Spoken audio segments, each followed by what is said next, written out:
નમસ્કાર, આપ જોઈ રહ્યા છો ઇન્ડિયા ન્યૂઝ ગુજરાત અને હું છું આપની સાથે કોમલ અગ્રવાલ। શરૂઆત કરીએ મહત્વના સમાચારોથી। તો દેવભૂમિ દ્વારકા ખેડૂતોના હક અને અધિકારની માંગ સાથે કિસાન કોંગ્રેસ દ્વારા શરૂ કરાયેલી કિસાન અધિકારી પદયાત્રા દેવભૂમિ દ્વારકા જિલ્લામાં પ્રવેશાય છે।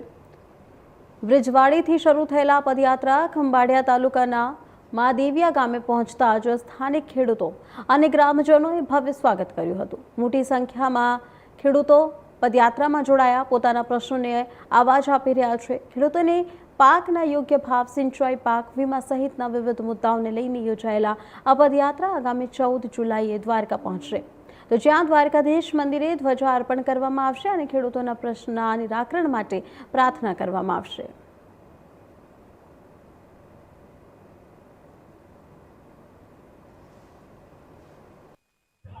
આજે વ્રજવાણીથી નીકળી અને દ્વારકા સુધી જઈ રહેલી કિસાન અધિકાર પદયાત્રા બધા જિલ્લાઓ, તાલુકાઓ, ગામડાઓ પૂરા કરતા ફાઇનલી આજે દ્વારકા જિલ્લામાં પ્રવેશ કરી રહી છે। ખૂબ સારો પ્રતિસાદ મળી રહ્યો છે, લોકો ખૂબ આવકારી રહ્યા છે અને દ્વારકા જિલ્લામાં પ્રવેશ કરતા જે પ્રેમ અને લાગણી મળી છે એ અદ્ભુત છે ને અભૂતપૂર્વ છે।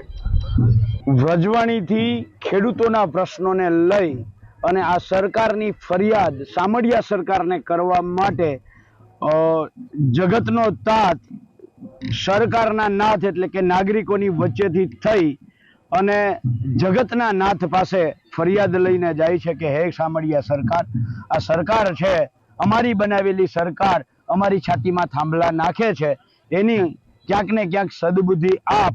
અને એ વાત લઈ અને આજે વ્રજવાણીથી 15મા દિવસે દ્વારકા જિલ્લામાં આ યાત્રા પ્રવેશી છે અને 14 તારીખે આ જે ભગવાન દ્વારકાધીશની ધજાજી અમે કાળિયા ઠાકરને અર્પણ કરશું ને હારે હારે ગુજરાતના ખેડૂતોની વેદના પીડા અર્પણ કરીશું। ત્યારે આખા ગુજરાતના ખેડૂતોને આહવાન છે, હાકલ છે, આમંત્રણ છે કે આ 14 તારીખે, 13 તારીખે, 12 તારીખે જ્યાં જેટલો સહકાર આપવા આવી શકો આપ સૌ પધારો।